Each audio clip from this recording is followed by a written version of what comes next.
This is the instructional video for weaving. So, just to start out, you want to get all your materials together. You want to get your frame or your structure for the loom. Get some yarn, whatever colors you would like. Get your scissors.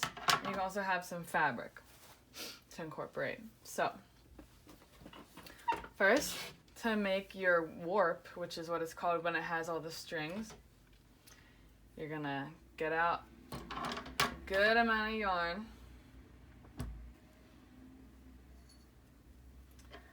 Okay, and first, find the end of it. Okay, so I'm first gonna tie a piece just at the bottom here and double knot that, because that's gonna be the anchor for the whole project. Okay, do it one last time just for good luck. And then I'm gonna cut this so there's no hanging edges. And then you're gonna start wrapping it around up and down, trying to go as tight as you can. So we're gonna go up and back down, up and down, and keep going.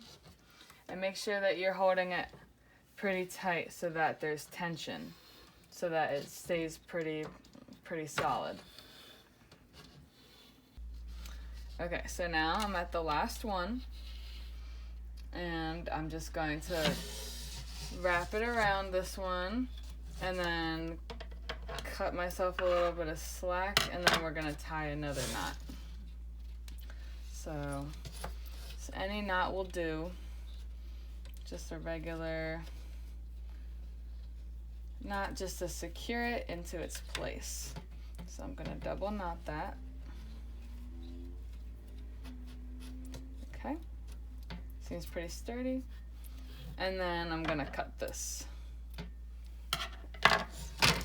Okay, so now we have our loom ready to create. Make sure it's, a good amount of tension. It doesn't have to be perfect. This is just for fun. So now I have my different colors that I want. I'm doing kind of a cool color theme. And I'm gonna get out my first yarn. Get out a good amount. It's a trick to do like 3 arms lengths. You can do however much you want, but that's a good amount to start. So now, you don't have to tie anything. You're just gonna let the loom hold it in place. So I'm gonna go under and over each one.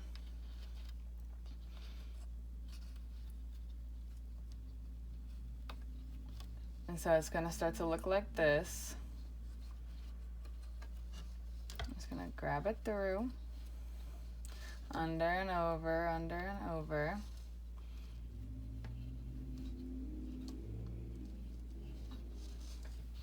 And so it's gonna pull through, so I'm gonna keep pulling until it gets close to the end of my yarn. So I'm just gonna leave that hanging so we don't pull it all the way through. But I'm actually gonna cut some of this because I'm kind of dealing with more yarn than I want to right now. Oh, it just disappeared. So I'm gonna keep going up and down, and you have tools in your kit that you can thread it through. It's like a big plastic needle, and you can use it that way and kind of just go up and down. But I like doing it with my hands. I don't mind. But it is kind of time consuming, but I think it's relaxing. So you get to one end, and then you're just gonna repeat. So this one goes underneath, so I'm gonna go over top of it to kind of connect it.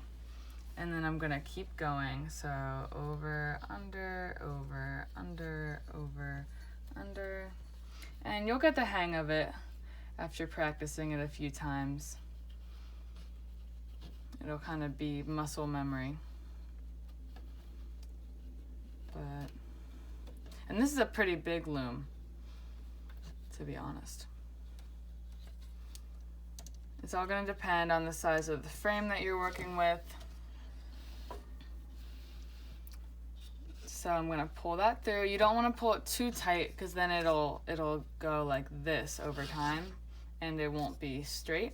So I'm going to just pull it enough and then push it together so that they're kind of, you know, starting to look like something.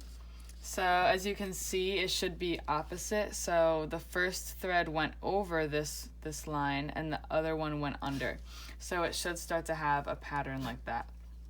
You won't notice when it's finally done, but that's how you know that it's gonna be pretty solid. Now that I'm getting close to this end, I'm gonna just keep going. Keep going, keep going. And keep pulling, and then I'm gonna keep going till it kind of just runs out. So right here, and then, okay, this is kind of all that it's gonna go. So that's okay. And you don't even have to cut it, you don't have to tie it, you're just gonna leave it.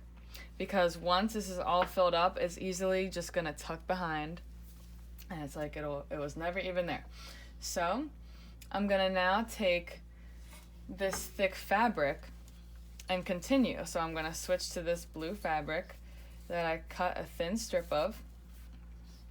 And this is gonna fill it up more because it's thick. So you can play around with smaller yarns, bigger yarns, and fabric. You can even use, some people even use plastic bags and other materials. You can really use whatever you want that can fit in this space. But we're just gonna use some fabric. So you can start in the middle, but I'm used to just starting on the end. So I'm just gonna go again under and over, just like with the yarn. It's just this time it's gonna be with this fabric. So we're gonna keep going. Okay, so I'm still going here with the fabric. As you can see, it filled up a good amount of space. And I think after this one, I'm gonna go back to another color of yarn.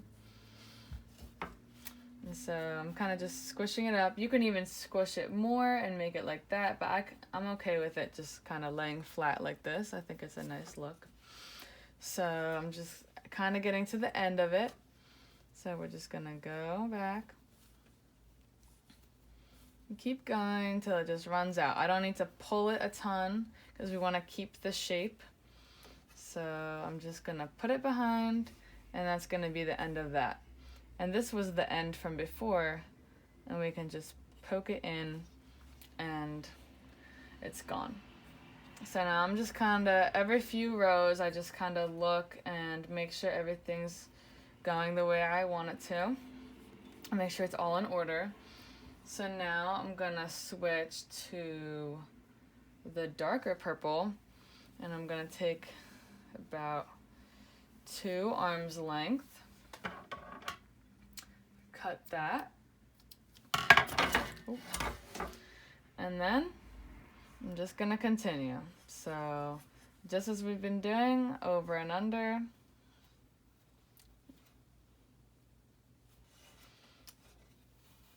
With the whole strand, and continue. Okay, so as you can see, I made some more progress, and I don't have time to fill up the whole thing, but I do want to demonstrate how to take it off. So we're just gonna end it here. I'm gonna tuck some strings behind, pull that through the other side, because at the end it'll be laying flat, so it doesn't really matter what the back looks like. I'm just gonna cut this. It's okay, it'll stay. Cut this. Actually, I'm gonna kind of tuck this into here. You can kind of just improvise, and it'll usually work out. Just gonna cut this off. It's good to kind of end it not on the end of a row though, but end it in the middle. It's easier to tuck in. Kind of just remembering that, but that's okay. And especially with the small yarn, it's easy to just cut it, and if it's you know, tight enough and there's enough holding it in, it should just stay where it is. So I'm just getting rid of all the loose ends. So now I have my piece